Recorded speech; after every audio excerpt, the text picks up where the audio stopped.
नमस्कार, स्वागत बरौआ सबके केहू खास बाके खास एपिसोड में। आज हमनी के साथे बानी एगो ऐसन आवाज जे गांव के धूल माटी, छपरा सारण के सिधाई से और ई बिहार के भावना से लड़के देश के एगो सबसे बड़का न्यूज चैनलन के संपादकी के ऊंचाई के छूनी, जे सिर्फ पत्रकार ही ना बल्कि कवि और लेखक भी बानी, जे ना खाली न्यूज स्टूडियो से बल्कि फील्ड से लाइव सवाल करे वाला, व्यवस्था के आईना दिखावे वाला एगो बेजोड़ संपादक रहनी, जे महुआ चैनल के लॉन्चिंग टीम के हिस्सा रहनी और इंडिया न्यूज के मैनेजिंग एडिटर रह के अर्धसत संघर्ष जैसन शो से सच्चाई दिखावे के साहस जुटैनी। बिहार के रामपुर कला छपरा के एगो गांव से शुरू भइल ई यात्रा आज हजारों पत्रकारन के प्रेरणा के स्रोत बनल बानी। ताज केहू खास बानी भारत के पत्रकारिता के स्वाभिमान और भोजपुरी माटी के गौरव राणा यशवंत जी। ताज के खास में वर्तमान में लाइव टाइम्स में कार्यरत राणा यशवंत जी। तो सबसे पहले तरह का प्रणाम। ये बताइए हमने कि रामपुर कला छपरा से निकल के जो एगो दिल्ली में ही ओकर सबसे गहरा छाप रहो पक्का पड़ल कि एगो गांव के लड़का अइलस और आके एगो न्यूज चैनल शुरुआत कैलस, ओकर नाम रहे महुआ। फिर आज तक में स्टार्टिंग भइल, फिर इंडिया न्यूज के संपादक रह के आज एगो ऐसा मुकाम पाने हुआ। दरअसल सवाल ही बा कि गांव के लेके दिल्ली में हम का बदलनी। अच्छा, दिल्ली हमरा कितना बदलक हमरा खातिर बहुत मायने ना रखेला। हम जब गांव से निकलनी तो गांव में जैसे हर आदमी अपन पढ़ेला लिखेला, अपन सपना देखेला। वहां ट्रैक्टर अगर ईंट उतारे खातिर आ जाए तो मोहल्ला भर के लड़का चढ़ के ट्रैक्टर पर दूर तक चल जाए ताकि एगो सवारी हो गए। आसमान में अगर विमान बात तो लेट के देखा कि कहाँ जाता। अच्छा, इनमें कौन लोग चढ़ल हुई, वो लोग कहाँ जात हुई। गांव के दुनिया के बाहर कोनो दुनिया होत होखी, बस अनुमान रहे। अच्छा, देख लेना आदमी। 10वां के बाद हम बाहर निकलनी, पटना ही नहीं पढ़े। पढ़ने के बाद BHU ग्रेजुएशन में, BHU के बाद JNU IMC में। हमारे करियर की शुरुआत में जी न्यूज से। जी में 97 में हम बतौर असिस्टेंट प्रोड्यूसर ज्वाइन करनी। जी में 5 साल की नौकरी के बाद हम आज तक करनी सीनियर प्रोड्यूसर तौर पर। आज तक में हम एग्जीक्यूटिव प्रोड्यूसर और संपादक आज तक हम बननी, आज तक में 2007। आज तक में हमारा कुल करियर 9 साल के रहा, 2002 से 2009। ओकरा बाद हम महुआ 10 गो न्यूज चैनल महुआ आवे कारण रहे कि भोजपुरिया होके के नाते भोजपुरी कुछ कर पावे और भोजपुरी के मकाम बहुत बड़ हो पावे, हमारे को सपना रहे। अब महुआ में हिंदी न्यूज चैनल कम से कम 10 गो, एगो महुआ एंटरटेनमेंट न्यूज चैनल। तो एगो चूंकि हम हिंदी पत्रकारिता टेलीविजन पत्रकारिता के जर्नलिस्ट रही, तो हमार वहाँ मकसद मसरत पूरा होत रहे कि हिंदी के नेशनल न्यूज चैनल और 7 गो रीजनल न्यूज चैनल खुली। अब महुआ बहुत बड़ ब्रांड रहे जो के बढ़ावे के रहे। 2 साल में महुआ के तेवर ऐसा रहे कि महुआ चैनल पे अगर कोनो खबर आ गए तो नेता के हालत खराब हो जाती। लेकिन महुआ अपना वजह से जो प्रमोटर रन तिवारी जी, उनकर कुछ कारण रहे, उनके खिलाफ मुकदमा हो गया, उनकर जेल हो गए। महुआ एगो बहुत बड़ प्रोजेक्ट रुक गए। आज भी हमरा बहुत तकलीफ रहला कि महुआ और महुआ के तरह के बहुत चैनल भोजपुरी के होके के चाहिए। 20 करोड़ की आबादी एगो न्यूज चैनल लिखे, एंटरटेनमेंट के बढ़िया चैनल लिखे, तो ये पिछड़ापन के ऐसे बड़ कोनो सबूत नहीं हो सकता कि हिंदी न्यूज चैनल में हम काम करें, लेकिन हम भोजपुरी में जैसे काम करें हमारा बुझाता है कि हम छोट हो गए। ये तो बांग्ला में, मराठी में, गुजराती में ना पाई, स्थानीय भाषा में कहीं नहीं। लेकिन चूंकि भोजपुरी अभी हमारे संविधान के 22वां सूची में नहीं है, 8वें अनुसूची में जगह, तो अब 8वें अनुसूची में नहीं है, तो एकरा मतलब थोड़े बात कि भोजपुरी भाषा नहीं। भोजपुरी के सम्मान भोजपुरी के लोग ना दी और भोजपुरी के जो आपन एगो मर्यादित स्वरूप बा ओकरा के बचा के ना रखल जाई, तब फिर तो ये लहंगा चोली ये सब में चलत रहे, रिमोट पर भोजपुरी खत्म हो जाएगी। तो एगो महुआ से हटल और महुआ के खत्म होखल हमरा खातिर बहुत तकलीफ दे बात है। लेकिन ओकरा बाद हम आ गए इंडिया न्यूज में। इंडिया न्यूज के मैनेजिंग एडिटर होकर एडिटर इन चीफ। एगो बहुत बड़ सफर रहल। ए सफर में हम अपना गांव के लेके दिल्ली अपना पेशा में बहुत हद तक शामिल कई। गांव के ओसारा में, बथान में, खलिहान में, घर में जौन आदमी बैठल बा ओकरा भीतर है, ओकरा लगे कौन पीड़ा बा, ओकरा कितना तकलीफ बा। एगो मतारी जौन बच्चा जनी ओकरा के बैलगाड़ी से कि ट्रैक्टर से कि कोनो दूसरा सवारी से आदमी ले जाए अस्पताल तक। एगो लइका जौन बरसात में कीचड़ में पाकी महीने बाहर खेलता, ओकर जीवन और तरह के परिवार के जीवन हमरा बहुत समझ में आए। ऐसे अपने न्यूज में, खबर में, सरकार के नीति में, सरकार से करे वाला सवाल में हम वो गांव और गांव के सवाल के बहुत हद तक ठीक से रखनी और बहुत बदलाव ओकरा वजह से भी भई।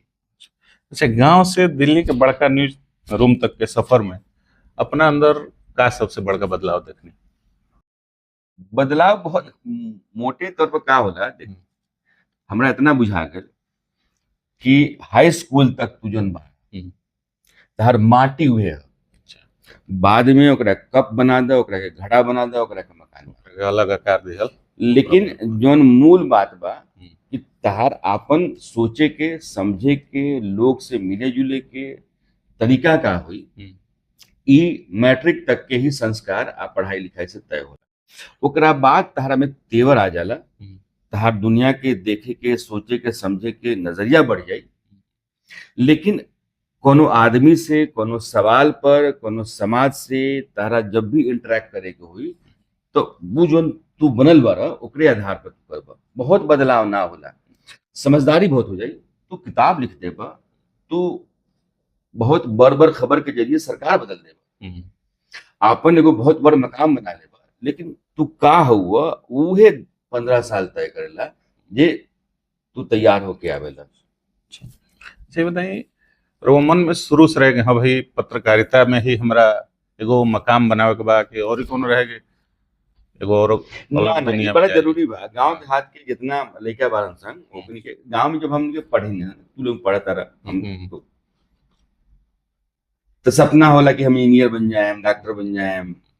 बिहार के लोग, यूपी के लोग तो बेटा कलेक्टर हो जाए, एसपी हो जाए तो बड़ा बढ़िया बा, ना होके तो कोनो दूसरा अधिकारी हो जाए, बैंक में नौकरी, सरकारी नौकरी बहुत जरूरी। सरकारी नौकरी हो गई तो एगो क्लर्क के भी बड़ा भाव बा। लेकिन हमारा ना तो कोनो पापा से घर से दबाव रहे और ना हमरा कोनो बहुत ये रहे कि हमरा ये बने के बा, लेकिन हमरा कुछ अच्छा बने के। तो करियर में हम जब बनी तो यूपीएससी की तैयारी करते नहीं। यूपीएससी की तैयारी के साथ साथ एगो फॉर्म आईएमसी के भी, Indian institute of mass communication, Bharat सरकार के सूचना प्रसारण मंत्रालय के संस्थान है, वहाँ यूपीएससी की तरह ही इम्तिहान होना। तो यूपीएससी और आईएमसी दोनों के तैयारी में आईएमसी के एग्जाम में हम तुरंत क्वालिफाई कर गए, हम आ गए। संयोग है, अच्छा संयोग है इना के चुन के जे हमरा के फॉर्म देलक, बीएच में पढ़त रही तो हम सांझ के जाते चाय पिए खातिर, तो कहलक भैया देखो नहीं फॉर्म बाटे, हमारा रिजल्ट तक ग्रेजुएशन के आई ना, तहार आ गइल बा, तू फॉर्मवा भर दे। हम कही बाकी हम पत्रकार वाला काम ना करें। लेकिन वो जबरदस्ती हमरा घर दरवाजा के अंदर से फेंक गई। अगला दिन भोरे भोरे आ गल कि फॉर्मवा भर दी, हम जाके जमा कर दे, मरोड़ा कुछ मत करी, खाली भर के साइन करके दे दी। धनंजय नाम के लड़का आज तक हमरा ना भेटाए, लेकिन जीवन भर हमरा याद रही। वो बेचारा जाके पोस्ट ऑफिस में गिरायल, यहाँ हम कह देनी कि भैया देख लिया लोग, अगर एक दो हमारे परिचित लोग यहाँ रहे कि देर से पहुंची तो अंतिम तारीख हम भेजते, मैंने बीएचयू से तो मिली 2-3 दिन बाद ही तो काम करा लिया, फॉर्म वहां एक्सेप्ट हो जाए, देख लिया। एग्जाम भैल अच्छा कहीं, जब सेशन खत्म होकर रहे, इंटर्नशिप करते जना चैनल में गए सी न्यूज, वगैरह 2-3 गो चैनल रहे, एगो स्टार न्यूज रहे, मतलब एनडीटीवी और जी न्यूज रहे। अभी शुरुआत के दौर है, आज तक डीडी पर चला। जो संपादक के लगे इंटर्नशिप खातिर, उनका हम बहुत पसंद आ गई, कि तुम स्क्रिप्ट लिख दो। इंटर्न जब हम इंटर्नशिप करते नहीं, वो घड़िया हमारे लिखल स्क्रिप्ट चैनल पे चलल।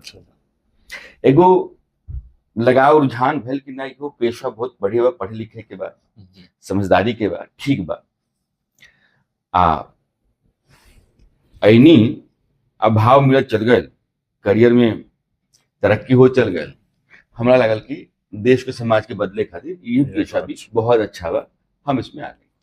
अच्छा बताइए, बिहार में सामाजिक और राजनीतिक रिपोर्टिंग करत समय राणा यशवंत जी के कोनो कठिन चुनौती लागल कि ए भाई करे में बड़ा कठिनाई बा? ना, कठिन चुनौती तो देखना हमरा कभी ना लगल। जब प्रधानमंत्री के हम इंटरव्यू करते नहीं तो हमरा सवाल से प्रधानमंत्री नरेंद्र मोदी हम पब्लिकली कहता नहीं, अच्छा, क्यों कहे कि हमरा ई अनुभव रहल बा, हमरा सवाल से बहुत असहज भइलन और थोड़ा नाराज भी भइल। अच्छा, तो सवाल तीखा रहे और सवाल के करे खातिर पत्रकार वाला तारा भीतर एगो माटी चाहिए। ऐसे बिहार के लेके हमरा चिंता रहेला, हम बिहार खातिर लड़े नहीं, कहे नहीं, करे नहीं, लेकिन कबहू ऐसा ना भइल कि हम जो कहे के चाहतनी, करे के चाहतनी, तू चाह के रोक द, वो ना हो पाई। ई ना हो। हाँ, यह अभी नीतीश सरकार के नीतीश कुमार अभी देख ला तो वो लगातार ऐलान पर ऐलान करता, लोग के खाता में पैसा जाता सरकार से, आशा वर्कर के 300 के 600 हो गए, जे पीटी इंस्ट्रक्टर बा ओकर 8,000 के 16,000 हो गए, नाइट गार्ड के 5,000 के 10,000 हो गए, 125 यूनिट बिजली फ्री हो गए। सुने में होता कि कुछ जैसे अदर स्टेट में बा पत्रकार लोग के भी तो वो बिहार 6,000 का 15,000 15,000 तो जे पत्रकार रिटायर्ड बा, हाँ। पेंशनधारी बा, वहाँ पत्रकार के पेंशन मिला, ये बहुत बढ़िया बा। बढ़िया बा। हमरा लगता है कि हर राज्य में पत्रकार के जीवन ओकरा नौकरी के बाद बहुत ही अंधकार में रहेला। हर सरकार का चाहिए कि जे पत्रकार बहुत लंबा पत्रकारिता कइले बा ओकरा क्रेडिशन मिले और ओकरा पेंशन मिले, तो वो 6,000 15,000। लेकिन पैसा जाए से बिहार जो अभी तक करत आवता नीतीश सरकार के 20 साल में, अब बिहार जहां बा वो जितना सवाल बा उस सारा सवाल के हम ना करें तो फिर के करी। हमारा शो देख, इस सब के बाद भी 2 दिन पहले हम कहने कि ये ना चली, अगर यह रफ्तार है विकास के तो भारत के बाकी राज्य के मुकाबले बिहार बहुत पीछे बा, तो सारा सवाल सरकार पर हुई। अच्छा ये बताइए, इंडिया न्यूज में वो एगो शो करत रहनी अर्धसत्य, तो वो माने तो जैसे फेसबुक का चाहे अथी हो तो एगो स्क्रॉल करेला आदमी तो आवत जात रहे, वो एगो लोकप्रियता के एगो चरम सीमा पार लगे रहे, तो ओकरा में का माने नहीं कि कौन ऐसा का चीज रहे कि एगो चरम सीमा पार करके एगो अलग मुकाम हासिल सत्य देखो, हम कहनी में कि जब गांव से निकलबा तो गांव के तरह सोचे के एगो सलाहियत आ जाला, जोन शहर के लोग ना सोच सके वो तू ऐसे सोच लेबा क्योंकि तू वहां से आइल बा। हाँ। तो वहां के लोग वहां का होता, काहे होता, आगे का हो सकता, इस सब के समझ रहेला। और सत्य के दरअसल हम आम आदमी के सवाल के आम आदमी के भाषा में रखे की कोशिश करनी, सत्ता से जोड़ के कि सत्ता काहे ना कही। दूगो बहुत अच्छा उदाहरण हम तरह रखा था नहीं, बुंदेलखंड में हम गए, बुंदेलखंड में किसान बहुत फांसी लगाता है, कभी देखिए वो शो के, बहुत अवॉर्डेड शो है।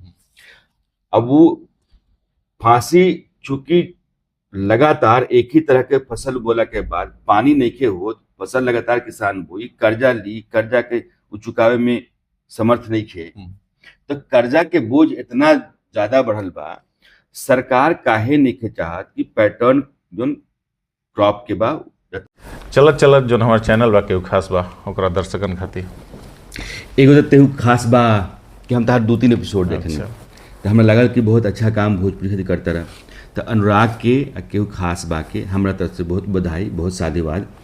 भोजपुरी समाज में बहुत सारा समस्या बा, भोजपुरी के पहचान खत्म होता, शहर अंदर घुस रहल बा, भोजपुरी आपन जगह छोड़ रहल बा, भोजपुरी के संस्कृति, भोजपुरी के रीति रिवाज सब खत्म होता, ओकरा ऊपर कोई आवाज़ नहीं के उठावत।